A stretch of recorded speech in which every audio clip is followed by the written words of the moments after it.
அன்புக்குரியவர்களே, சென்ற வாரத்திலே ஒரு மனிதனுடைய நிர்பந்தமான நிலை, ஒரு மனிதனுடைய இக்கட்டான நிலை என்ன என்பதை குறித்து பார்த்தோம்.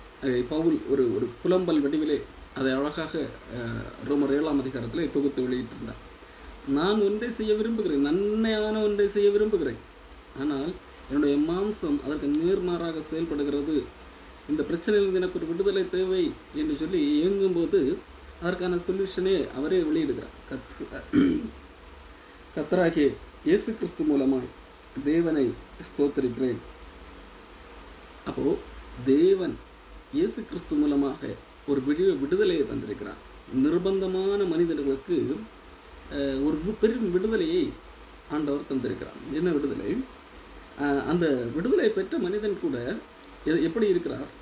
என் மனதினாலே, ஆதலால் நம்முடைய கர்த்தராகிய இயேசு கிறிஸ்து மூலமாக தேவனை ஸ்தோத்திரிக்கிறேன், ஆதலால் நானே என்னுடைய மனதினாலே தேவனுடைய சட்ட திட்டங்களுக்கும், ஆனால் மாம்சத்தினாலேயோ பாவ பிரமாணத்திற்கும் ஊழியம் செய்கிறேன், சேவை செய்கிறேன். இது ஒரு மனிதனுடைய இக்கட்டான நிலைமை ஆண்டவர் விடுவிக்கிறார். ஆண்டவர் விடுவிக்கின்ற போது அதன் பின்பதாகவும் ஒரு மனிதனுடைய மனம் தேவனுக்கு ஊழியம் செய்ய வேண்டும், தேவனுடைய விருப்பத்தை நிறைவேற்ற வேண்டும், தேவனுக்கு பிரியமான வாழ்க்கை வாழ வேண்டும் என்று இருக்கிறது. ஆனால் இந்த சரீரம் அதற்கு எதிர்மாறாகத்தான் செயல்பட்டு கொண்டிருக்கிறது. அப்போ இப்படி இருக்கும்போது பவுல் அடுத்ததாக சொல்லுகிறார், ஆனபடியினால், இப்படியெல்லாம் இதுதான் நிலைமை, மனிதனுடைய நிலைமை இதுதான். ஆனால் ஆனபடியினால் கிறிஸ்து இயேசுக்குட்பட்டவர்களுக்கு ஆக்கினை தீர்ப்பு கிடையாது.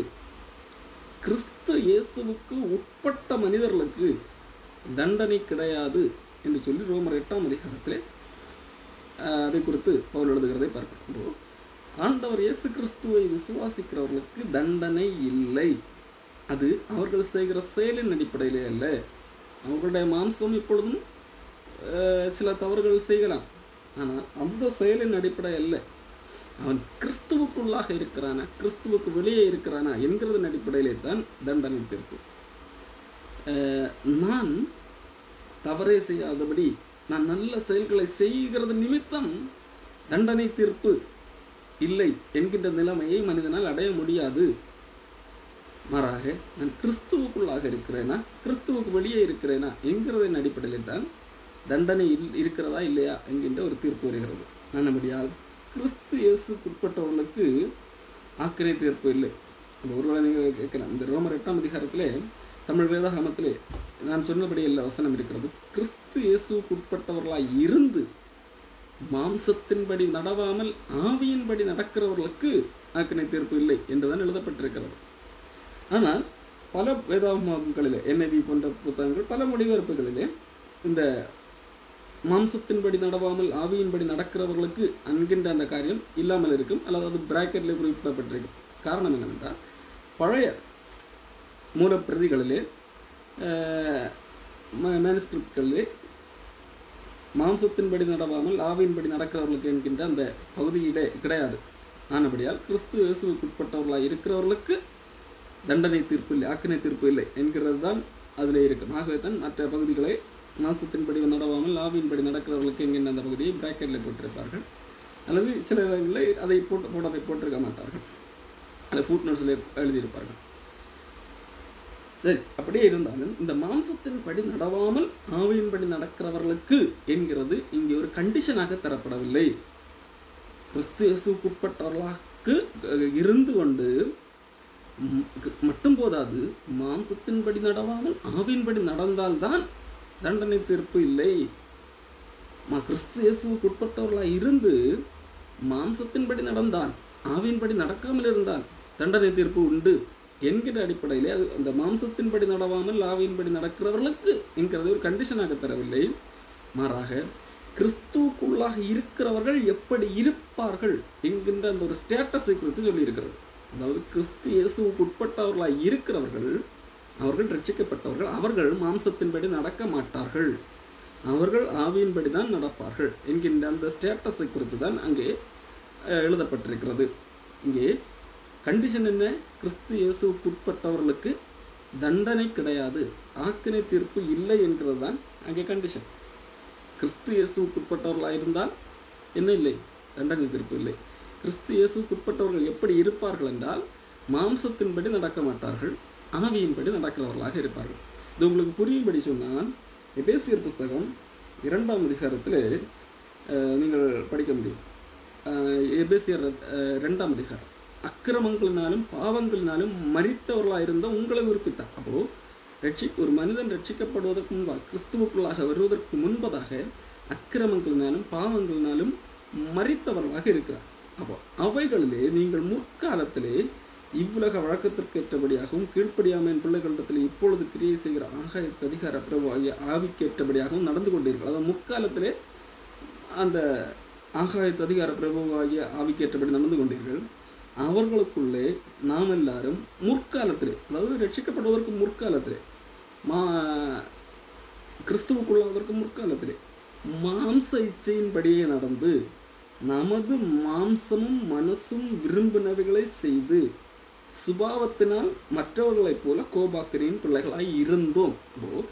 மாம்சமும் மனசும் விரும்புகிறதன்படி நடந்தது எந்த காலம்? முற்காலம். கிறிஸ்து இயேசுவுக்குட்பட்டவர்கள் அப்படி இருக்க மாட்டார்கள். அதைத்தான் நாம் சொல்லுகிறது. அப்போ எபேசியர் அதைத்தான் சொல்லுகிறார். முற்காலத்திலே நாம் மாம்சமும் மனசும் விரும்பினவைகளை செய்து சுபாவத்தினாலே மற்றவர்களைப் போல கோபாக்கினின் பிள்ளைகளாக இருந்தோம்.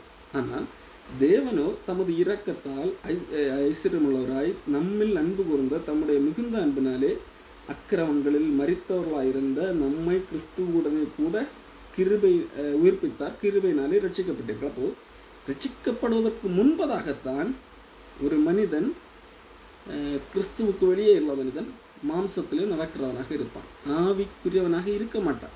ஆனால் ரட்சிக்கப்பட்டவன் கிறிஸ்துவுக்குள்ளாக இருக்கிற ஒரு மனிதன் அவன் மாம்சத்தின்படி நடக்க மாட்டான், அவன் ஆவியின்படி நடக்கிறவனாக இருப்பான். நாம் சென்ற 7ஆம் அதிகாரத்திலே கூட பார்த்தோம். நம்முடைய மனது தேவனுக்கு பிரியமாக எப்படி இருக்கலாம் என்கிறதை குறித்து தான் சிந்திக்கக்கூடியதாக இருக்கிறது. காரணம், ஒரு மனிதன் ரட்சிக்கப்படும் போது, கிறிஸ்துவுக்குள்ளாக வரும்போது அவனுக்குள்ளாக அந்த உள்ள விருப்பங்கள், அவன் மனதுக்குள்ளாக எழுகிற விருப்பங்கள் அவனால் வருகிறதல்ல, தேவனே தருகிறவராக இருக்கிறார் என்கிறத பிலிப்பியர் புத்தகத்திலே வாசிக்கிறோம். தேவனே தம்முடைய தயவுள்ள சுத்தத்தின்படி செய்கையும் விருப்பத்தையும் உண்டாக்குகிறவராக இருக்கிறார். இது ரோமர் 6ஆம் அதிகாரத்தின் கடைசி பகுதியில் என்ன வாசிக்கிறோம்? இப்பொழுது தேவனுக்கு நீங்கள் கீழ்ப்படிந்ததனால், பாவத்தினின்று விடுதலையாக்கப்பட்டு தேவனுக்கு நீங்கள் அடிமையானதனால் பரிசுத்தமாகுதல் உங்களுக்கு கிடைக்கிற பலனாக இருக்கிறது. பரிசுத்தமாகுதல் என்கின்ற அந்த பலனை ஆண்டவர் தருகிறார். அதை ஆண்டவர் விருப்பமாக தருகிறார், ஆண்டவர் செய்கையாக செய்ய வைக்கிறார். அப்போ ஒரு மனிதன் கிறிஸ்துவுக்குள்ளாக இருந்தால் அவன் மாம்சத்துக்கு உட்பட்டவன் அல்ல, அவன் ஆவியினால் நடத்தப்படுகிறவனாக இருக்கிறான், ஆவிக்குட்பட்டவனாக இருக்கிறான். அப்படிப்பட்டவனுக்கு தண்டனை தீர்ப்பு கிடையாது. அப்போ இங்கே தண்டனை என்கின்றது எதன் அடிப்படையிலே? ஒரு மனிதன் கிறிஸ்துவுக்குள்ளாக இருக்கிறானா, கிறிஸ்துவுக்கு வெளியே இருக்கிறானா என்கிறதன் அடிப்படையிலே தானே தவிர ஒரு மனிதனுடைய செயலின் அடிப்படையிலே அல்ல.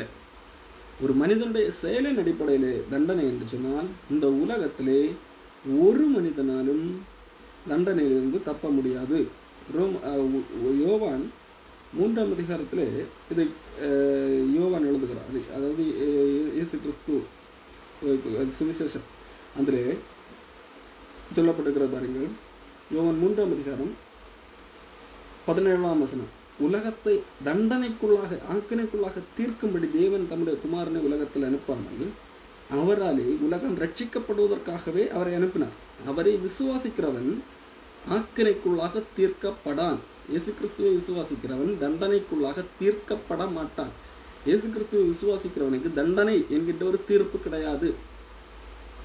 தண்டனையை கொடுக்கக்கூடிய அந்த நியாய தீர்ப்பு கிடையாது. அவரை விசுவாசிக்கிறவன் ஆக்கினைக்குள்ளாக தண்டனைக்குள்ளாக தீர்க்கப்பட மாட்டான். விசுவாசியாதவனோ தேவனுடைய ஒரே பேரான குமாரனுடைய நாமத்தில் விசுவாசம் உள்ளவனாய் இராதபடியால் அவன் தண்டனை தீர்ப்புக்கு உட்பட்டாயிற்று. அவனுக்கு நியாய தீர்ப்பு என்ன? இவன் தண்டனைக்குரியவன் என்று சொல்லி. விசுவாசிக்கிறவனுக்கு என்ன இல்லை? தண்டனை தீர்ப்பு கிடையாது. தண்டனை என்கின்ற நியாய தீர்ப்பு விசுவாசிக்கிறவனுக்கு கிடையாது. அதைத்தான் இங்கே ரோமர்லையும் 8ஆம் அதிகாரத்திலே நான் வாசிக்கிறோம். தேவனை விசுவாசிக்கிற மனிதனுடைய மாம்சம் என்ன செய்யும்? பாவத்துக்கு ஊழியம் செய்யக்கூடியதாக இருக்கலாம். ஆனால் அவன் மனதாலே புதுப்பிக்கப்பட்ட ஒரு மனிதனாக இருக்கிறான். இந்த மனதாலே, இந்த மனம் தேவனுக்கு ஏற்கனவே கீழ்ப்படிய அவன் தன்னை ஒப்பு கொடுத்து விட்டான். இதை தன்னுடைய சரீரத்துக்கு கடத்துகிறவனாக இருந்தால் இந்த சரீரத்தையும் பாவத்தை மேற்கொள்ள முடியும் என்று சொல்லி அவள் அறிவுறுத்துகிறதை நாம் பார்க்கிறோம். உங்கள் அவயவங்களை தேவனுக்கு கீழ்ப்படிய பண்ணும்படி ஒப்பு கொடுங்கள் என்று சொல்லுகிறதெல்லாம் பார்க்கிறோம். இந்த அவயவங்களை நாம் தேவனுக்குள்ளாக கட்டுப்படுத்த வேண்டும். அது ஒரு பெரிய போராட்டம். அந்த போராட்டத்தில் சில வேளைகளிலே மாம்சம் வெற்றி பெறக்கூடும். ஆனால் மாம்சத்தை கீழடக்க முடியும் ஆவியினாலே. ஆகவே மாம்சத்தினால் தவறுகள் செய்துவிட்டு இந்த எண்ணம் இந்த அடிப்படையிலே அல்ல ஒரு மனிதனுக்கு தண்டனை தீர்ப்பு. மாறாக கிறிஸ்துவுக்குள்ளாக இருக்கிறானா, கிறிஸ்துவுக்கு வெளியே இருக்கிறானா என்கிறதன் அடிப்படையிலே தான் நமக்கு தண்டனை தீர்ப்பு. ஆகவே கிறிஸ்துவ இயேசுவுக்கு உட்பட்டவர்களாக இருந்து மாம்சத்தின்படி நடவாமல் ஆவியின்படி நடக்கிறவர்களுக்கு தண்டனை தீர்ப்பில்லை. கிறிஸ்து இயேசுவினாலே ஆவியின் பிரமாணம் என்னை பாவம் மரணம் என்பவைகளின் பிரமாணத்தினின்று விடுதலை ஆக்கிட்டு, கிறிஸ்து இயேசுவின் மூலமாக ஆவியினுடைய பிரமாணம், ஆவிக்குரிய ஒரு பிரமாணம் இருக்கிறது. ஆவியுடைய பிரமாணம் என்ன? நீ இதை செய்தால் நீ பிழைப்பாய், இதை செய்யாவிட்டால் நீ சாவாய் என்கிறதல்ல ஆவியின் பிரமாணம். அது நியாய பிரமாணம். அந்த பிரமாணம் மாம்சத்தினால் பலவீனமாக இருந்தது, அதை நிறைவேற்ற முடியவில்லை. ஆனால் இங்கே ஆவியினுடைய பிரமாணம், இயேசு கிறிஸ்துவை விசுவாசித்தால், சுவிசேஷத்தை ஏற்றுக்கொண்டால் நான் தேவனுடைய பிள்ளை அல்லது காப்பாற்றப்படுகிறோம், தண்டனிலிருந்து காப்பாற்றப்படுகிறோம். இந்த ஆவியின் பிரமாணம் என்னை பாவம் மரணம் என்பவைகளின் பிரமாணத்தினின்று விடுதலை ஆக்கிட்டு, பாவம் என்கின்ற ஒரு பிரமாணம் இருக்கிறது. பாவம் என்கின்ற பிரமாணம் என்ன? பாவம் ஒரு மனிதனுக்கு பூர்ணமாகும்போது மரணத்தை பிறப்பிக்கும். மரணம் அது தேவனை விட்டு பிரிக்கின்றது நித்தியமாக. அப்போ இந்த பிரமாணம் நியாயப்பிரமாணத்தின் மூலமாக வலுப்பெறுகிறது. அதே வேளையிலே ஆவியின் பிரமாணம் இந்த பாவம் என்கின்ற பிரமாணத்திலாகட்டும் மரணம் என்கின்ற பிரமாணத்திலிருந்தாகட்டும் நம்மை விடுவிக்கிறது. எப்படி என்றால், மாம்சத்தினாலே பலவீனமாக இருந்த நியாயப்பிரமாணம், நம்முடைய மாம்சத்தினாலே அது பலவீனமாக இருந்தது. நியாயப்பிரமாணம் கொடுக்கப்பட்டது. என்னது? அது நல்லதுதான், நல்ல சட்டங்கள் கொடுக்கப்பட்டது. ஆனால் அந்த சட்டத்தை என்னது நிறைவேற்றக்கூடிய பலன் மாம்சத்துக்கு இல்லை. காரணம், இந்த மாம்சம் மனிதனுக்கு இல்லை. மனிதன் பாவ நிலையிலே இருக்கிறான், பாவத்தில் விழுந்து போனவனாக இருக்கிறான். அவனால் அந்த நியாயப்பிரமாணம் எதிர்பார்க்கிற அந்த நீதியை அவனால் நிறைவேற்ற முடியாது. ஆகவே நாம் இந்த மாம்சத்தால் விழுந்து போன மனிதனால் இந்த நியாயப்பிரமாணம் வலுவிழந்ததாக இருக்கிறது. நியாயப்பிரமாணத்தை ஒரு மனிதன் கூட என்ன செய்யவில்லை, நிறைவேற்ற முடியவில்லை. நியாயப்பிரமாணம் எதிர்பார்க்கிற அந்த நீதியை ஒரு மனிதனாலும் நிறைவேற்ற முடியவில்லை. ஆகவே அப்படி இருக்கும்போது மாம்சத்தினுடைய பலவீனத்தினாலே நியாயப்பிரமாணம் செய்யக்கூடாதது, மாம்சத்தினாலே பலவீனமாயிருந்த இந்த நியாயப்பிரமாணம் செய்யக்கூடாதது தேவனே செய்யும்படிக்கு தம்முடைய குமாரனை பாவ மாம்சத்தின் சாயலாகவும் பாவத்தை போக்கும் பலியாகவும் அனுப்பி மாம்சத்திலே பாவத்தை தண்டனைக்குள்ளாக தீர்த்தார். தேவன் எதனால் தன்னுடைய குமாரனை பாவ மாம்சத்தின் சாயலாக, நம்முடைய மாம்சம் பாவ மாம்சமாக இருக்கிறது. இந்த மாம்சத்திலே பாவ சாயல் உள்ளது, இந்த பாவ எண்ணங்கள் உள்ளது, பாவ இச்சைகள் உள்ளது. இந்த பாவத்தில் விழுந்த மனிதனுடைய இந்த பாவ மாம்சத்தின் சாயலுக்கு ஒப்பாக கடவுள் தன்னுடைய குமாரனை அனுப்புகிறார். அதாவது அவர் பாவம் செய்யவில்லை, ஆனால் இந்த பாவம் மனிதன் செய்த இந்த பாவ மாம்ச சாயலை அவர் அடைந்தார். அவர் எடுத்து மனிதனுடைய, அதாவது மாம்ச சாயலே வந்தார். அந்த மாம்சம் என்கிறது பாவம் செய்யக்கூடிய ஒரு இது. இந்த பூமி சூழமைவு பாவம் காணப்படுகிறது, பாவத்தில் எளிதாக விழக்கூடிய ஒரு சூழல் இருக்கிறது. அப்படி வந்தும் அவர் தன்னுடைய மாம்சத்திலே பாவத்தை ஆக்கினைக்குள்ளாக தீர்த்தார். அவர் பாவத்துக்குள்ளாக ஆக்கினை அடையவில்லை, அதாவது அவர் பாவம் செய்து தண்டனை அடையவில்லை. மாறாக அவர் பாவமே செய்யாமல் நியாயப்பிரமாணத்தை முழுவதுமாக நிறைவேற்றி, நியாய பிரமாணம் எதிர்பார்க்கிற அத்தனை நீதியையும் பரிபூர்ணமாக நிறைவேற்றி பாவத்துக்கு தண்டனை கொடுத்தார், பாவத்தை ஆக்கினைக்குள்ளாக தீர்த்தார். எப்படி? அவர் செய்யாத தவறுக்கு அவர் தண்டனை அடைந்தார் அல்லவா? பாவம் என்றால் பாவத்துக்கு தான் தண்டனை, பாவம் செய்த மனிதனுக்கு தான் தண்டனை. ஆனால் அவர் செய்யாத பாவத்துக்கு தண்டனை அடைந்தார். அதனால் இப்பொழுது பாவத்துக்கு தண்டனை கிடைக்கிறது. எப்படி? மனிதன் பாவம் செய்கிற மனிதன், பாவத்திலே பாவ நிலையிலே வாழுகிற இந்த மனிதனுக்கு கிடைக்க வேண்டிய தண்டனையிலிருந்து விடுதலை கொடுக்கிறார். இப்போ பாவம் அந்த பாவத்தினுடைய இயல்பு என்னது? மரணம். பாவம் மரணத்தை பிறப்பிக்க வேண்டிய ஒன்று, அதாவது தேவனை விட்டு பிரிக்க வேண்டிய ஒன்று. அது பாவத்தினுடைய முடிவு என்னது? தண்டனை. பாவம் ஜெயிக்க வேண்டும் என்றால் அந்த பாவத்தினூடாக கிடைக்க வேண்டிய தண்டனை மனிதனுக்கு கிடைக்க வேண்டும். இப்பொழுது இயேசு கிறிஸ்து என்ன செய்தார்? தன்னுடைய சரீரத்திலே அந்த பாவத்துக்கு தண்டனை கொடுக்கிறார். எப்படி? பாவம் செய்கிற மனிதனை தண்டனை இல்லாமல் விடுவிக்கிறதன் மூலமாக இப்பொழுது பாவத்துக்கு தண்டனை. பாவத்துக்கு எதுதான் தண்டனை? பாவம் செய்கிற பாவத்தினுடைய பலன் என்னது? பாவத்தினுடைய இயல்பு என்னது? பாவத்தினுடைய வெற்றி என்னது? மரணம். பாவம் மரணத்தை பிறப்பிக்கிறது. பாவத்தினுடைய வெற்றி எங்கே இருக்கிறது என்றால் அந்த பாவம் செய்கிற மனிதனை மரணத்துக்கு நேராக பிடித்து கொண்டு போவதில் பாவத்தினுடைய வெற்றி இருக்கிறது. ஆனால் இயேசு கிறிஸ்து என்ன செய்கிறார்? அந்த பாவம் செய்த மனிதனை மரணத்துக்கு ஒப்பு கொடுக்காமல் மரணத்திலிருந்து விடுவிக்கிறார். இப்போ பாவம் தோற்று போகிறது. பாவம் செய்த மனிதனை அந்த பாவம் மரணத்துக்கு நேராக இழுக்க முடியவில்லை. காரணம், இயேசு கிறிஸ்து அந்த மரணத்தை அடைந்ததினால், இந்த மனிதனுக்குரிய மரணத்தை இயேசு கிறிஸ்து பெற்றதினால், ஒட்டுமொத்த மனித குலத்துக்கான அந்த மரணத்தை இயேசு கிறிஸ்து பெற்றதினால் இந்த மனிதன் விடுதலையாக்கப்பட்டிருக்கிறான். யாரெல்லாம் இயேசு கிறிஸ்துவை விசுவாசிக்கிறார்களோ, இயேசு கிறிஸ்துவை விசுவாசித்து கிறிஸ்துவுக்குள்ளாகிறார்களோ, இப்பொழுது இவர்கள் அந்த தண்டனை, இயேசு கிறிஸ்து அடைந்த தண்டனை இவர்களுக்குரியதாக மாறி இருக்கிறது. ஆகவே இவர்கள் விடுதலையாக்கப்பட்டிருக்கிறார்கள். இப்பொழுது இவர்களுக்கு பாவத்துக்குரிய மரணம் என்கின்ற தண்டனை கிடையாது. பாவம் தோற்று போகிறது. பாவம் இங்கே தண்டனை அடைகிறது. பாவத்துக்கு கிடைத்த தண்டனை என்ன? பாவத்துக்கு கிடைத்த தண்டனை, பாவம் செய்த மனிதனுக்கு தண்டனை இல்லை என்பதுதான் பாவத்துக்கு கிடைக்கிற தண்டனை. பாவத்தை தண்டனைக்குள்ளாக ஆண்டவர் இயேசு கிறிஸ்து தீர்க்கிறார். மாம்சத்தின்படி நடவாமல் ஆவியின்படி நடக்கிற நம்மிடத்தில் நியாயப்பிரமாணத்தின் நீதி நிறைவேறும்படியாக இப்படி செய்தார். நாம் நியாயப்பிரமாணத்தை நிறைவேற்றவில்லை, நம்மால் நியாயப்பிரமாணத்தை நிறைவேற்ற முடியவில்லை. ஆனால் நாம் மாம்சத்தின்படி நடவாமல் ஆவியின்படி நடக்கிறவர்களாக இருக்கு. அதாவது ரட்சிக்கப்பட்டவர்கள் மாம்சத்தின்படி நடவாமல் ஆவியின்படி நடக்கிறவர்கள்.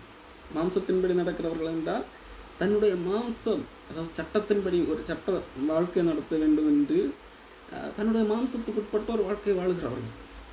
மாம்சத்தினால் இந்த சட்டத்தை எல்லாம் நிறைவேற்றினால் நான் போக முடியும் என்கின்ற எண்ணத்தின் அடிப்படையிலே வாழ முயற்சி பார்க்கலாம். ஆனால் அதில் தோற்றுத்தான் போவார்கள் மாம்சத்தின். ஆனால் இங்கே ஆவியின்படி தேவனால் நடத்தப்படுகிறவர்கள், இங்கே ஆண்டவரே நான் ஒரு பாவிதான், இந்த பாவ மனிதனால் இந்த எல்லா சட்டத்தை எல்லாம் மேற்கொள்ள முடியாது என்று சொல்லி இயேசு கிறிஸ்துவை ஏற்றுக்கொண்டு அவருடைய ஆவியினால் நடத்தப்படுகிறவர்கள். ஆண்டவர் நடத்துகிறார். ஆண்டவர் இயேசு கிறிஸ்துவை விசுவாசிக்கும் போது தன்னுடைய ஆவியை நமக்குள்ளாக தருகிறார். ஆவியானவர் நம்மை நடத்துகிறார், நமக்கு நல்ல விருப்பங்களை தருகிறார். இப்படி ஆவியினால் நடத்தப்படுகிறவர்களுக்கு, ஆவியினால் நடத்தப்படுகிறவர்களிடத்திலே நியாயப்பிரமாணத்தின் நீதி நிறைவேறும்படியாக அப்படி செய்தார். எப்படி செய்தார்? இயேசு கிறிஸ்து நமக்காக பலியானார். சட்டத்தின்படி வாழுகிறவர்கள், நியாயப்பிரமாணத்தின்படி வாழுகிறவர்கள், இந்த உலக மனிதர்களுக்கு எப்படி என்ன அவர்கள் செய்த சட்டத்தின்படி அவர்கள் நன்மைகள் செய்திருந்தால் அவர்களுக்கு ஜீவன், இல்லை என்றால் மரணம். அப்படி பார்க்கும்போது எல்லாருமே எங்கே தான் போவார்கள்? மரணத்துக்கு நேராகத்தான் போவார்கள். காரணம், அந்த சட்டம் எதிர்பார்க்கிற நீதி எந்த மனிதனிடத்திலும் இல்லை. எந்த மனிதனிடத்திலும் அந்த நீதி இல்லாததினால் அவர்கள் தண்டனை அடைகிறார்கள். ஆனால் ஆவியின்படி நடக்கிறவர்கள், அதாவது இயேசு கிறிஸ்துவை ஏற்றுக்கொண்டவர்களிடத்திலே என்ன இல்லை? செயலின் அடிப்படையில் அவர்களிடத்திலே நியாயப்பிரமாணத்தின் நீதி இல்லை. ஆனால் அவர்களுக்கு ஆண்டவர் விடுதலை கொடுக்கிறார். எப்படி? இயேசு கிறிஸ்து பெற்ற நீதியை நமக்கு தருகிறார். அவர் மூலமாக நம்மிடத்திலே நியாயப்பிரமாணத்தின் நீதி நிறைவேறுகிறது. நம்மிடத்தில் நியாயப்பிரமாணத்தின் நீதி கிடையாது. ஆனால் இயேசு கிறிஸ்துவிடத்தில் நியாயப்பிரமாணத்தின் நீதி இருக்கிறது, அளவில்லாமல் இருக்கிறது. அவர் நியாயப்பிரமாணத்தை நிறைவேற்றினார். கூடவே நியாயப்பிரமாணத்தின் நீதி அவரிடத்தில் நிறைவேறினால் கண்டிப்பாக அவருக்கு தண்டனை கிடைக்கக்கூடாது. ஆனாலும் அவருக்கு தண்டனை கிடைக்கிறது என்றால் அந்த தண்டனை அவருக்குரியதல்ல, அது நமக்குரியது. இப்போ கிறிஸ்து இயேசுவுக்கு உட்பட்டவர்களாக இருக்கிறவர்களுக்கு இவரிடத்தில் நியாயப்பிரமாணத்தின் நீதி இருக்கிறது, அந்த நீதி கிடைக்கிறது. நாம் செய்த செயலின் அடிப்படையில், நம்மிடத்தில் உள்ள நீதியின் அடிப்படையில் அல்ல. நாம் இயேசு கிறிஸ்துவை விசுவாசிக்கிறோம். ஆண்டவர் மூலமாகத்தான் எனக்கு மீட்பு, அவர் என்னுடைய பாவத்துக்காக பலியானார், அதை நான் விசுவாசிக்கிறேன். அதன் வழியாகத்தான் நான் தேவனை அடைய முடியுமே தவிர நான் சட்டத்திட்டங்களை எல்லாம் கடைபிடித்து நான் என்னுடைய மாம்ச பலத்தை காண்பித்து நான் முயற்சி செய்து நான் நீதி அடைவேன் என்கின்ற இடத்திலிருந்து கிறிஸ்துவுக்குள்ளாகிவிட்டேன் அல்லவா? இப்படிப்பட்டவர்களிடத்தில் நியாயப்பிரமாணத்தில் நீதி நிறைவேற வேண்டும் அல்லவா? கிறிஸ்துவுக்குள்ளானவர்கள் நியாயப்பிரமாணத்தில் நீதி நிறைவேற வேண்டும். ஆனால் இவர்கள் மூலமாக நியாயப்பிரமாணத்தில் நீதியை நிறைவேற்ற முடியாது. ஆகவே இவர்களிடத்தில் நியாயப்பிரமாணத்தின் நீதி நிறைவேறும்படியாக கடவுள் இயேசு கிறிஸ்துவை மாம்சத்திலே வந்து நியாயப்பிரமாணத்தின் நீதி நிறைவேறும்படியாக அவர் தன்னுடைய மாம்சத்திலே பாவத்தை தண்டனை கொடுத்தார். மாம்சத்தின்படி நடக்கிறவர்கள் மாம்சத்துக்குரியவைகளை சிந்திக்கிறார்கள், ஆவியின்படி நடக்கிறவர்கள் ஆவிக்குரியவைகளை சிந்திக்கிறார்கள். கிறிஸ்துவுக்குள்ளான அவர்கள் ஆவிக்குரியவைகளை சிந்திக்கிறார்கள். அது தேவனுக்கு எப்படி பிரியமாயிருக்கலாம், தேவனுடைய விருப்பத்தை எப்படி நிறைவேற்றலாம் என்கிற ஆவிக்குரியவைகளை குறித்து சிந்திக்கிறவர்களாக இருப்பார்கள். அது தேவன் என்னை பாவத்திலிருந்து மீட்டிருக்கிறார், ஆனால் அவருக்கு எப்படி பிரியமாக இருக்க வேண்டும் என்று சொல்லி ஆவிக்குரியவர்கள் சிந்திப்பார்கள். மாம்சத்துக்குரியவர்கள் நான் என்ன செய்து, நான் என்னெல்லாம் கிரியைகள் செய்து நான் பரலோகத்துக்கு போகிறேன், நான் என்ன செய்யலாம் என்று சொல்லி மாம்சத்துக்குரியவைகளை சிந்தித்துக் கொண்டிருப்பார்கள். அவர்கள் தங்களுடைய செயலை நான் இதை செய்யலாமா, அதை செய்யலாமா, இந்த பரிகாரம் செய்யலாமா, அந்த பரிகாரம் செய்யலாமா என்று சொல்லி மாம்சத்துக்குரியவைகளை சிந்திக்கிறார்கள். அவர்கள் அந்த தன்னுடைய மாம்சத்தின் மூலமாக செயல்களை செய்வதன் மூலமாக நீதி அடையலாம் என்று சொல்லி மாம்சத்துக்குள் தேவனை அறியாதவர்கள், கிறிஸ்துவுக்குள்ளாக வராதவர்கள் அப்படி சிந்திப்பார்கள். மாம்ச சிந்தை தேவனுக்கு விரோதமான பகையாக இருக்கிறது. மாம்சத்தின் மூலமாக நாம் சிந்திக்கும் போது அது தேவனுக்கு விரோதமாக பகையாக மாறுகிறது. காரணம், தேவனுடைய நியாயப்பிரமாணத்துக்கு கீழ்ப்படியாமலும் கீழ்ப்படியக்கூடாமலும் இருக்கிறது. நாம் நியாயப்பிரமாணத்தின்படி நான் செய்கிறேன் என்று சொல்லுகிறவர்களால் அதை செய்ய முடியாது, அது கீழ்ப்படிய முடியாது. உதாரணத்துக்கு இயேசு கிறிஸ்து வாழ்ந்த காலத்திலே பரிசேயர்கள் அவர்கள் என்ன சொன்னார்கள்? நான் ஒத்தலாமிலும் வெந்தலத்திலும் எல்லாத்திலும் தசமபாகம் கொடுக்கிறேன், இந்த ஆயக்காரர்களை போல எல்லாம் கிடையாது என்று எண்ணத்தில் ஒரு குறையும் இல்லை. இப்படிதான் இன்றைக்கு செய்து கொண்டிருந்தார்கள். ஆனால் அவர்கள் என்ன நினைத்துக் கொண்டிருக்கிறார்கள்? நம்முடைய மாம்சத்தினால் தான் இந்த நியாயப்பிரமாணத்தை எல்லாம் கடைபிடிக்க முடியும் என்கின்ற எண்ணத்திலே வாழ்ந்து கொண்டிருக்கிறார்கள்.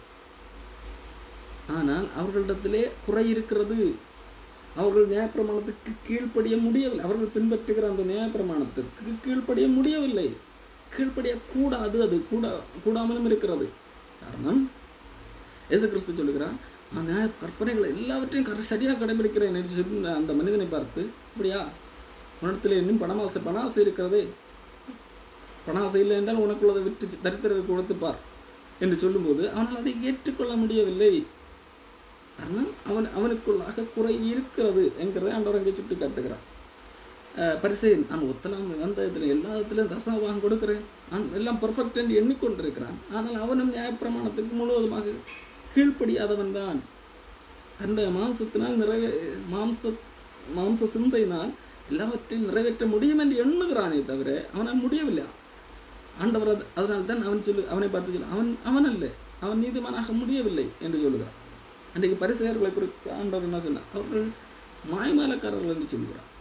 அவர்கள் எல்லாவற்றையும் செய்வதாக காட்டிக்கொள்ளுகிறார்கள், அல்லது அவர்களை எண்ணிக்கொண்டுகிறார்கள், தங்களை ஏமாற்றுகிறார்களே தவிர உண்மையிலேயே அவர்கள் நியாயப்பிரமாணத்துக்கு கீழ்ப்படிய முடியவில்லை, அதை ஒத்துக்கொள்ளவும் மாட்டார்கள். ஆனால் ஆவிக்குரியவர்கள் என்ன செய்கிறார்கள்? என்னுடைய மாம்ச சிந்தை இது எப்பொழுதும் தேவனுக்கு விரோதமான பகையாக இருக்கிறது. அதாவது தேவனுக்கு எதிர்த்து நிற்கிறார்கள். என்னால் முடியும், நான் செய்வேன் என்று சொல்லி அந்த மாம்ச சிந்தை இருக்கிறது அல்லவா, இது எப்பொழுதும் தேவனுக்கு விரோதமான பகைதான். அது தேவனுக்கு கீழ்ப்படிய விடாது.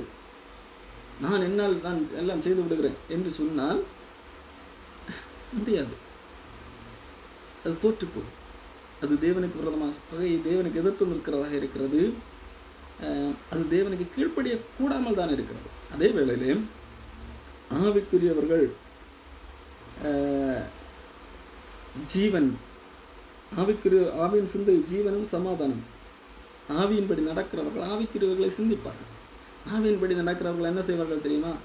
ஆண்டவரே, என்னால் தேவன் எதிர்பார்க்கிற நீதியை அடைய முடியாது, நான் பாவம் உள்ள மனிதன், ஆண்டவரே என்மேல் இறங்கும் என்று சொல்லி தங்களை தேவனிடத்தில் ஒப்புக் கொடுத்து வருகிறவர்கள், அவர்கள் தேவன் எனக்காக அவர் பலியானார், என்னை மீட்டிருக்கிறார், அவர் அன்பு கூர்ந்து என்னை மீட்டிருக்கிறார், அவருடைய இரக்கத்தால் தான் நான் காப்பாற்றப்பட்டிருக்கிறேன். ஆகவே என்னை காப்பாற்றின ஆண்டவருக்கு நான் பிரியமாக இருக்க வேண்டும் என்னை காப்பாற்றுகிற ஆண்டவருக்கு நான் பிரியமாக வாழ வேண்டும் என்று சொல்லி ஆண்டவருக்கு பிரியமாக இருக்க முயற்சித்து வாழ்கிறவர்களாக இருக்கிறார்கள். அவரை ஆண்டவர் நடத்தி கொண்டிருக்கிறார். அவர் தங்கள் தோல்வியை, தங்கள் மாம்ச தோல்வியை ஒத்துக்கொள்ளுகிற மனிதன், என்னுடைய மாம்சத்தின்படி நான் வெற்றி பெறுவேன் என்று நினைக்காத ஒரு மனிதன், எனக்கு ஆண்டவருடைய உதவி தேவை, என்னை ஆண்டவர் தான் காப்பாற்ற வேண்டும், என்னை அப்படி காப்பாற்றுவதற்காக ஆண்டவர் இயேசு கிறிஸ்து வந்தார், அவர் மூலமாகத்தான் நான் மீட்பு பெற முடியும், அவர் தான் எனக்கு உதவி செய்ய வேண்டும் என்று சொல்லி வருகிறவர்கள் தான் ஆவியினால் நடத்தப்படுகிறவர்கள். அப்போ தேவனுடைய ஆவி உங்களில் வாசமாக இருந்தால் நீங்கள் மாம்சத்துக்குட்பட்டவர்களாய் இராமல் ஆவிக்குட்பட்டவர்களாய் இருப்பீர்கள். அப்போ இங்கேதான் தெளிவாக வாசிக்கிறோம். நம் தேவனுடைய இயேசு கிறிஸ்துவை விசுவாசித்து அவருடைய ஆவியை பெற்றுக்கொண்டார். இயேசு கிறிஸ்துவை விசுவாசிக்கிறவர்களுக்கு அவருடைய ஆவியை அளவில்லாமல் தருகிறார் என்று சொல்லி வேதம் சொல்லுகிறது. யோவான் 7ஆம் அதிகாரத்திலே இயேசு கிறிஸ்துவதைத்தான் சொல்லுகிறார்.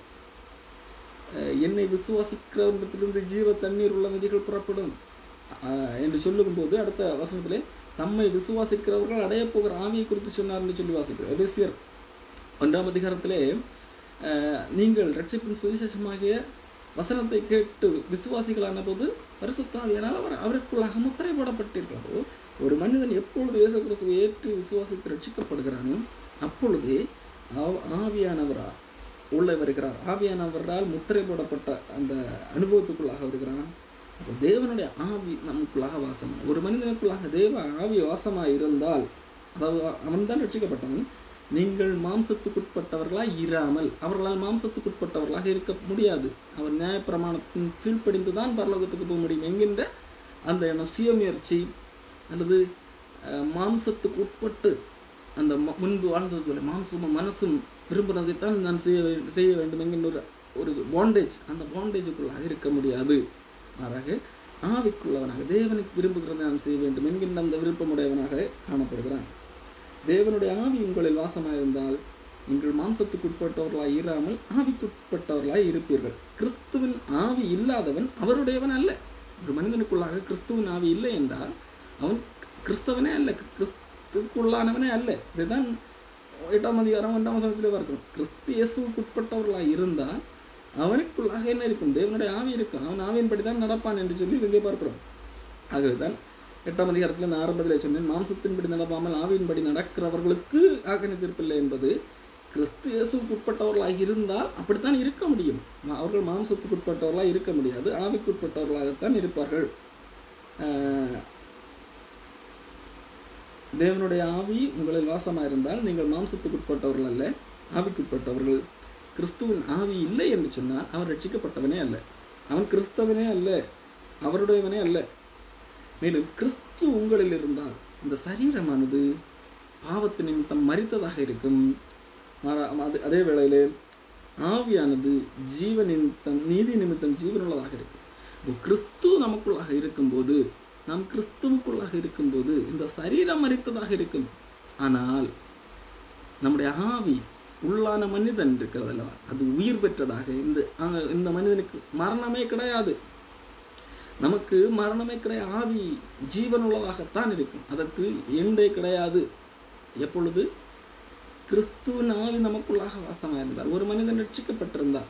ஆகவே தான் நம்ம ஆகவே அப்படிப்பட்டவனுக்கு தண்டனை தீர்ப்பு இல்லை. தண்டனை தீர்ப்பு இல்லை என்றால் அவனுக்கு மரணம் இல்லாத வாழ்க்கை. ஆனால் அதே வேளையில் இந்த சரீரத்துக்கு மரணம் உண்டு, சரீரம் மரித்ததாக இருக்கும். ஆனால் இந்த சரீரத்துக்கும் ஒரு நாள் ஆண்டவரால் உயிர் கிடைக்கும். எப்படி பார்க்கவும், அன்றியும் இயேசுவை மரித்தோரிலிருந்து எழுப்பினவருடைய ஆவி உங்களில் வாசமாக இருந்தால் கிறிஸ்துவை மரித்தோரிலிருந்து எழுப்பினவர் உங்களில் வாசமாக இருக்கிற தம்முடைய ஆவியினாலே சாவுக்கு ஏதுவான உங்கள் சரீரங்களையும் உயிர்ப்பிப்பார். இந்த சரீரத்துக்கும் உயிர்மைப்பு உண்டு.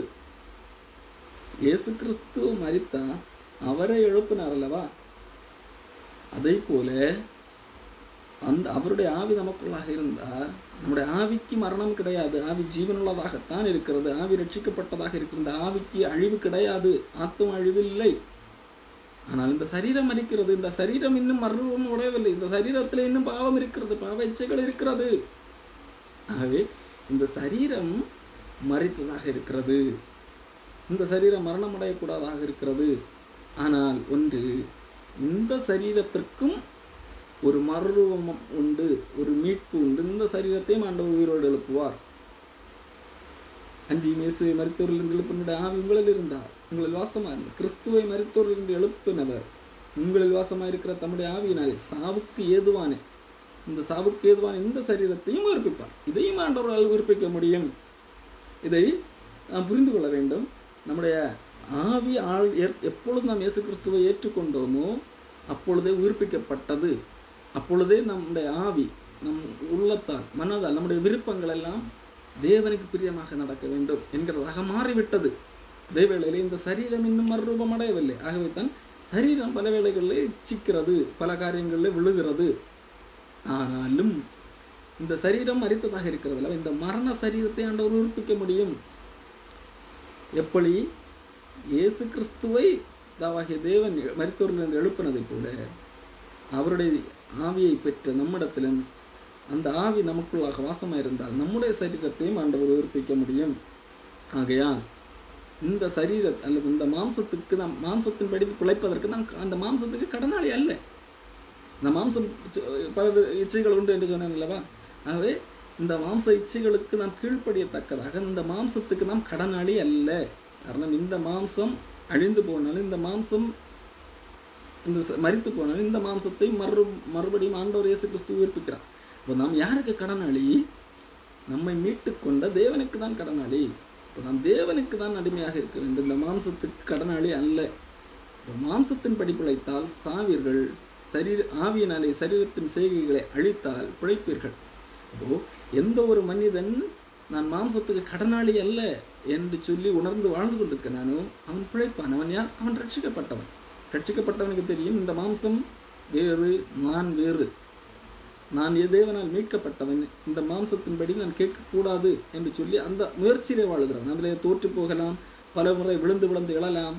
அந்த ஒரு போராட்டம்.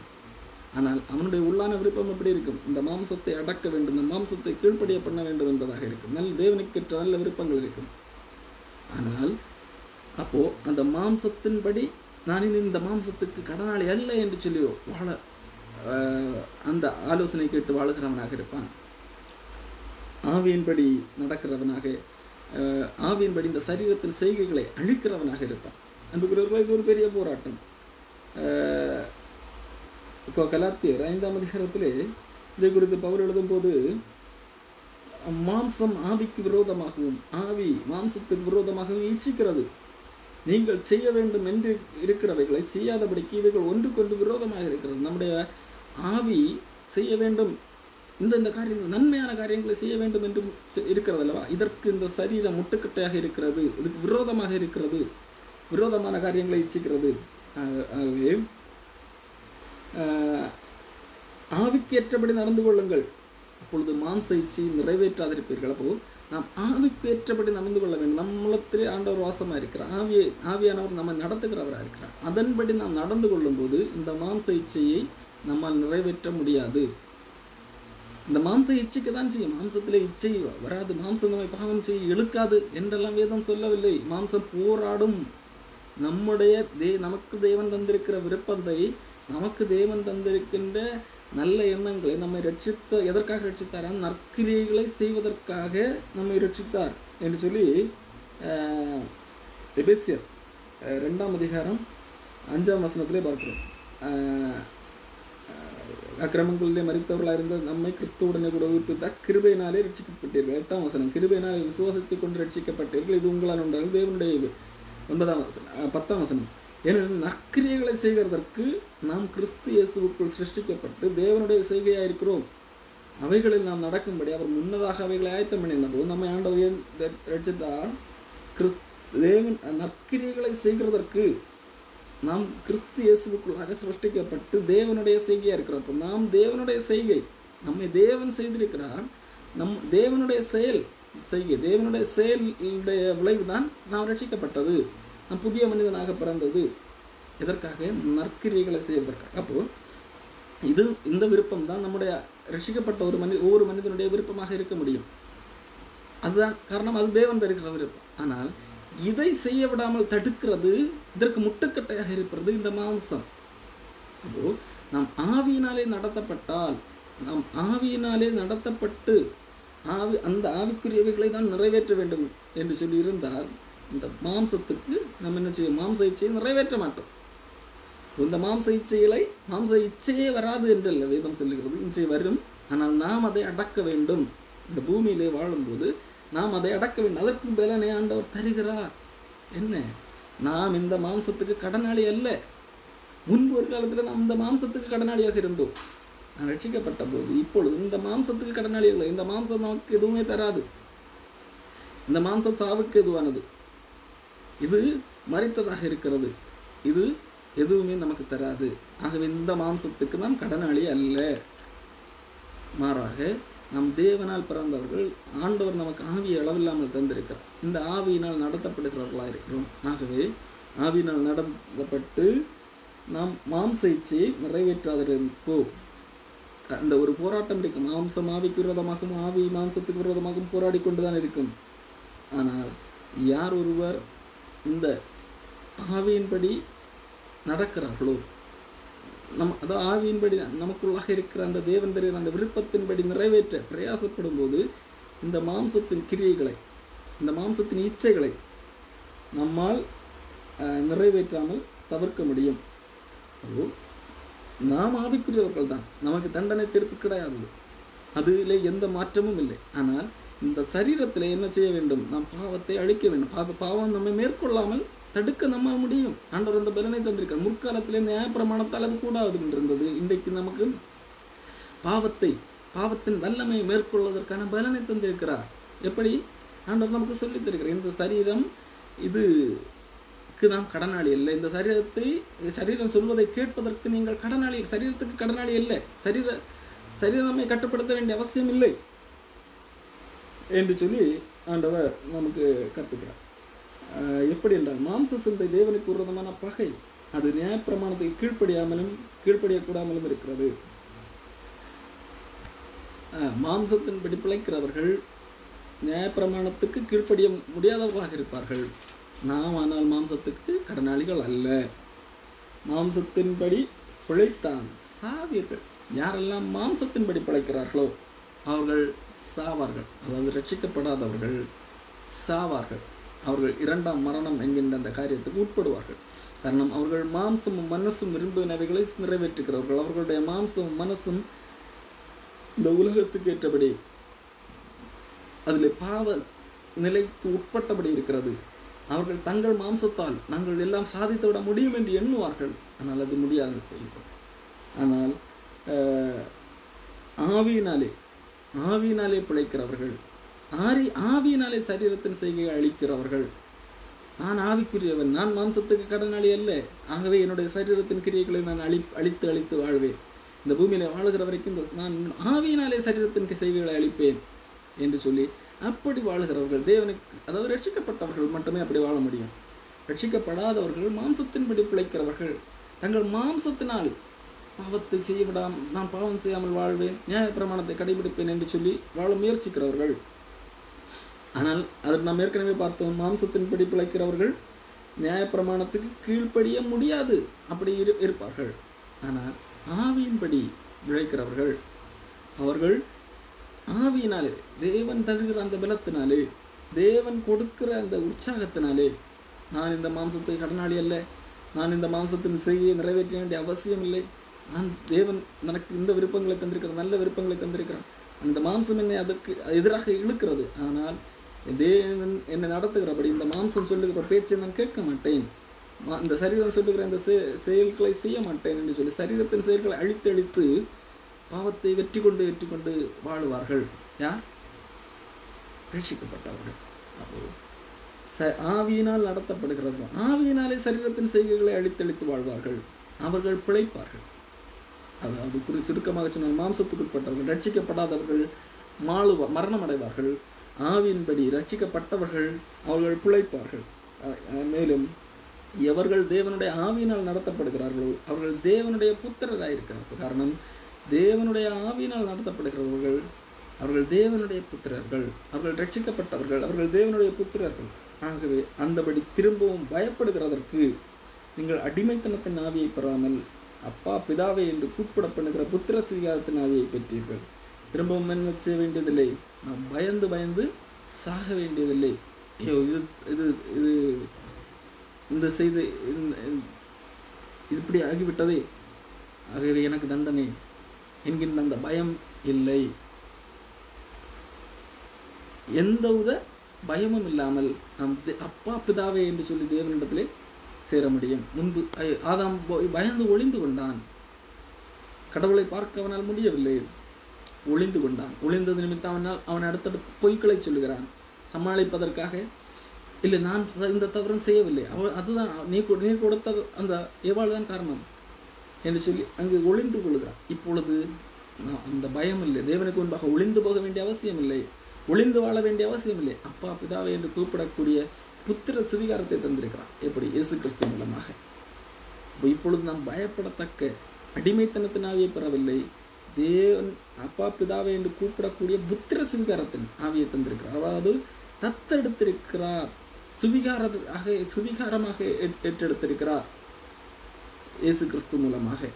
அப்போ நாம் தேவனுடைய பிள்ளைகளாக இருக்கிறோம் என்று ஆவியானவர் தாமே நம்முடைய ஆவியுடனே கூட சாட்சி கொடுக்கிறார். நம்முடைய ஆவி கூட இருந்து ஆவியானவர் தாமே சாட்சி கொடுக்கிறார். நாம் தேவனுடைய பிள்ளைகள், நாம் தேவனுடைய பிள்ளைகள், நாம் இந்த உலகத்துக்குரியவர்கள் அல்ல, நாம் மாம்சத்துக்குரியவர்கள் அல்ல, நாம் மாம்சத்துக்கு கடனாளிகள் அல்ல என்று சொல்லி ஆவியானவர் நம்மோடு கூட இருந்து சாட்சி கொடுக்கிறார், நம்முடைய ஆவியோடு கூட சாட்சி கொடுக்கிறார். ஆக நீ பயப்படாதே, நீ தொடர்ந்து தேவனுக்கு விருப்பமான தேவன் தந்த விருப்பங்களை எல்லாம் நிறைவேற்று என்று சொல்லி நமக்கு தேவன் நம்மோடு கூட இருந்து நமக்கு சாட்சி கொடுக்கிறவராக இருக்கிறார்.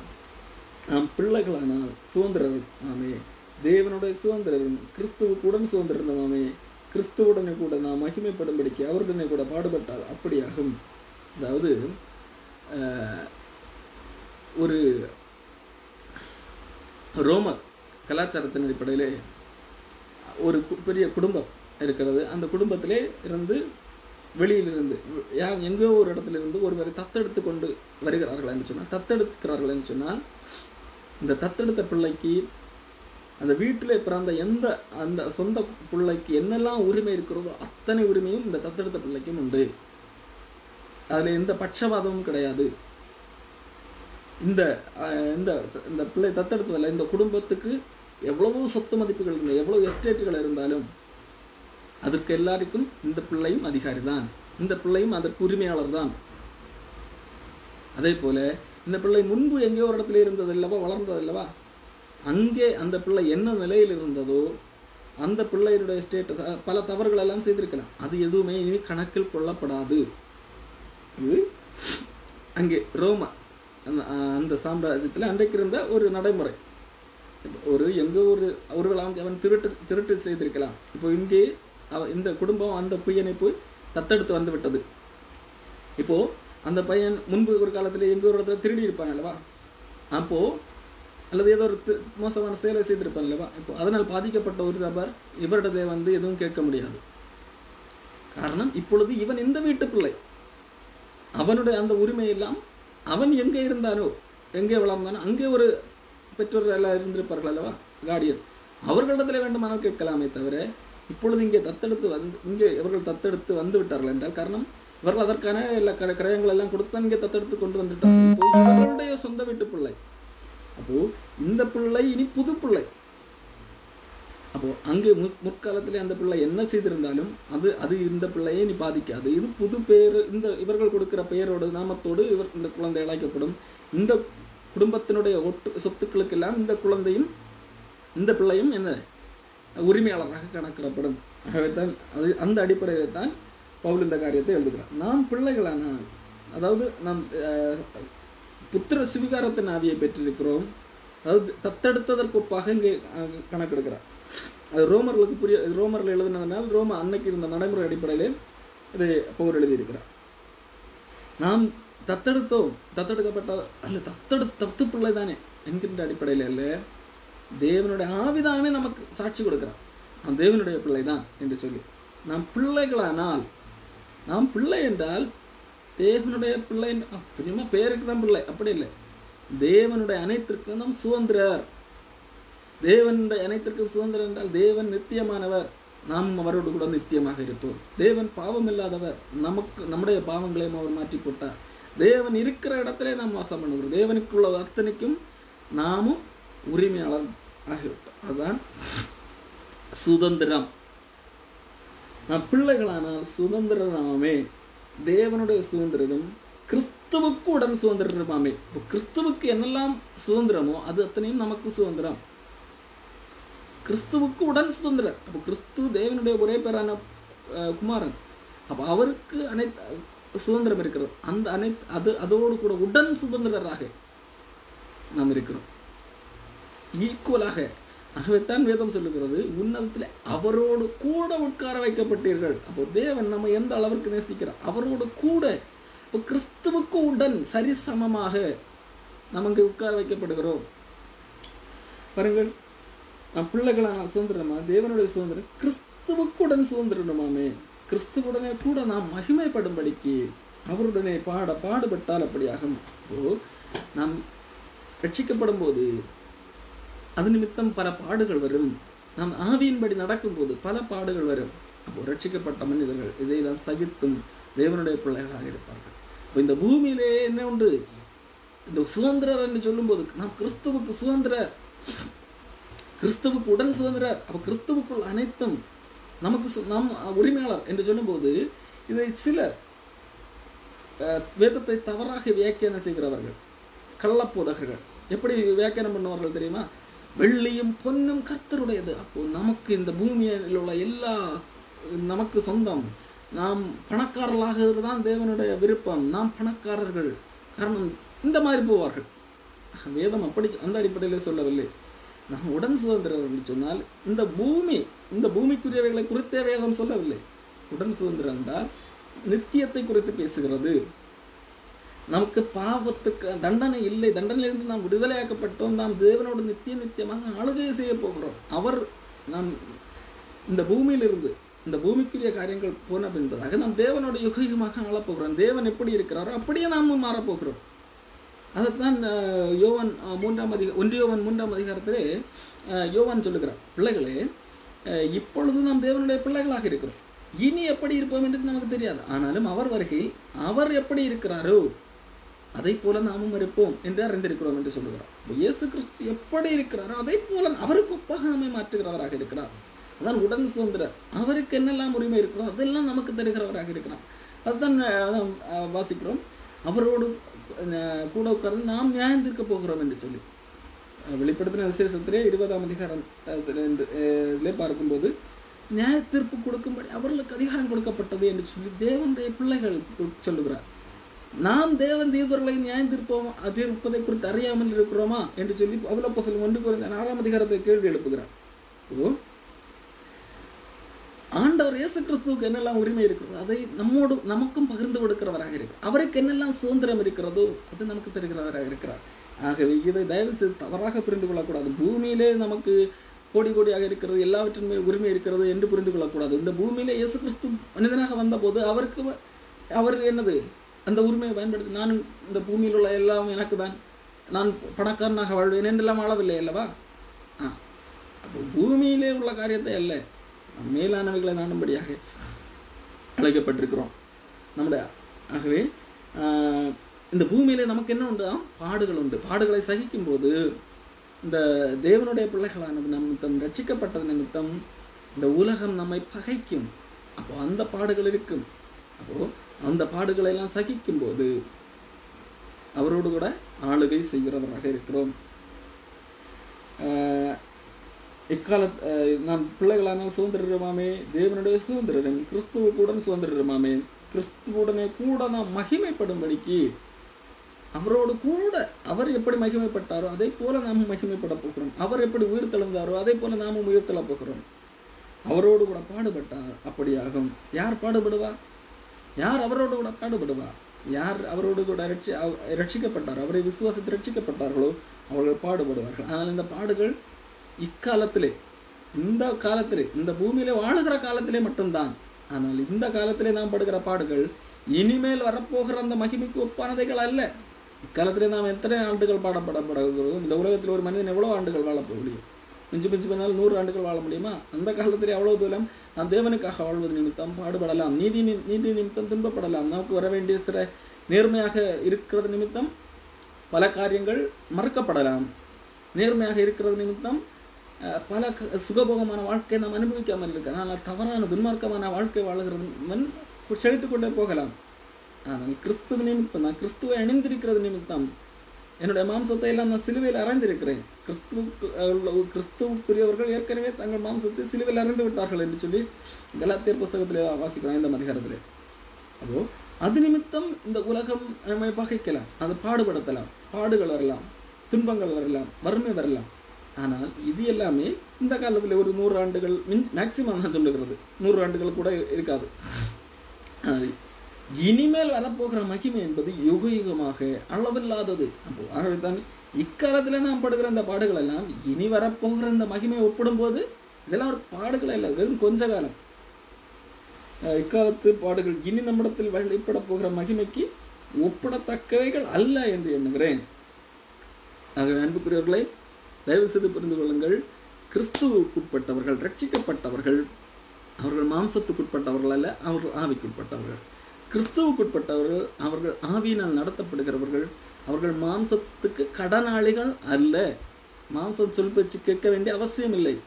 மாறாக மாம்சத்தின் சரீரத்தின் செய்கைகளை அழிக்க முடியும், நம்மால் அழித்து அதை வெற்றி பெற முடியும். அப்போ கிறிஸ்துவுக்குட்பட்டவர்கள் தேவனுடைய சுதந்திரராக இருக்கிறார்கள். இதை குறித்து ஆவியானவர் நம்மோடு சாட்சி, நீ தேவனுடைய பிள்ளை, நீ பயப்படாதே, நீ பயப்படுவதற்கு அடிமைத்தனத்தின் ஆவியை பெறவில்லை, அப்பா பிதாவை என்று கூப்பிடக்கூடிய புத்திர சுவிகாரத்தின் ஆவியை பெற்றீர்கள் என்று சொல்லி ஆவியானவர் நம்மிடத்தில் சாட்சி கொடுக்கிறவராக இருக்கு. நீ தேவனுடைய பிள்ளை என்று ஆவியானவர் நம்முடைய ஆவியிடமே கூட சாட்சி எடுக்கிறவராக இருக்கிறார். ஆக தைரியமாக இருப்போம். ரட்சிக்கப்படாதவர்கள் தயவு செய்து ரட்சிக்கப்படுங்கள். மாம்சத்தின்படி பிழைத்தால் சாவீர்கள். நீங்கள் உங்கள் மாம்சத்தின்படி நான் இதை செய்து நான் நீதி அடைவேன், நான் இதெல்லாம் பர்ஃபெக்டாக வாழ்ந்து நீதி அடைவேன் என்று சொன்னால் சாவீர்கள். இவ்வேளையிலே ஆவியினால், ஆவிக்குள்ளாக நடத்தப்பட்டால், நீங்கள் இயேசு கிறிஸ்துவை விசுவாசித்து உள்ளே வந்தால் நீங்கள் ஆவியினால் நடத்தப்படுவீர்கள். ஆவியினால் நடத்தப்பட்டால் உங்களால் சரீரத்தின் செய்கைகளை அழிக்கவும் முடியும், நீங்கள் பிழைப்பீர்கள். யாராக ரட்சிக்கப்படாமல் இருந்திருந்தால், மாம்சத்துக்கு உட்பட்டவர்களாக இருந்தால் நீங்கள் ஆவிக்குரியவர்களாக மாறுங்கள். அதாவது ரட்சிக்கப்படுங்கள், அதாவது காப்பாற்றப்படுங்கள். எதிலிருந்து? பாவத்தின் தண்டனையிலிருந்து காப்பாற்றப்படுங்கள். எப்படி? சுவிசேஷத்தை விசுவாசிப்பது. இயேசு கிறிஸ்து உங்கள் பாவங்களுக்காக மரித்தார். என்னால் பாவம் இல்லாமல் வாழ முடியாது, நான் பாவியான மனிதன், இந்த பாவத்திற்கான தண்டனையை இயேசு கிறிஸ்து எனக்காக பெற்றிருக்கிறார். அதை நான் நம்புகிறேன், நான் விசுவாசிக்கிறேன், அவரை நான் ஏற்றுக்கொள்கிறேன், அவர் என்னை வெளிநடத்தட்டும், நான் அவருக்கு அடிமையாக ஒப்புக் கொடுக்கிறேன் என்று நீங்கள் உண்மையாக மனப்பூர்வமாக, இது ஒரு அறிவுபூர்வமாக இல்லை, மனப்பூர்வமாக நீங்கள் ஏற்றுக்கொண்டால் நீங்கள் ஆவியினால் நடத்தப்படுவீர்கள். நீங்கள் மாம்சத்துக்குரியவர்கள் அல்ல, நீங்கள் மாம்சத்தின்படி பிழைக்க வேண்டியது, நீங்கள் மாம்சத்துக்கு கடனாளிகளும் இல்லை, நீங்கள் தேவனுக்கே கடனாளிகளாக இருப்பீர்கள், தேவனுக்கு பிள்ளைகளாக இருப்பீர்கள். அவர் உங்களை நடத்துகிறவராக இருப்பார். ஆகவே தொடர்ந்து அடுத்த காரியங்களை நமக்கு இன்னும் மேலான ஒரு வாக்குத்தத்தம் இருக்கிறது. ஆண்டவர் நம்ம எப்பொழுதே தெரிந்து கொண்டார் என்கிறதை குறித்தெல்லாம் பவுலப்போஸ்தலன் எழுதியிருக்கிறார். நமக்கு ரட்சிப்பின் நிச்சயத்தை குறித்து இன்னும் அழகாக தெளிவுபடுத்தி இருக்கிறார். நம்மை கிறிஸ்துவை விட்டு பிரிக்கவே முடியாது. ஒரு மனிதன் ரட்சிக்கப்பட்டான் என்று சொன்னால் அவனை கிறிஸ்துவின் அன்பை விட்டு பிரிப்பது கூடாத காரியம் என்பதாக பவுல் ஆணித்தரமான சில ஆதாரங்கள் எழுதியிருக்கிறார். அதை குறித்து நாம் தொடர்ந்து பார்க்கலாம் அடுத்த வாரம்.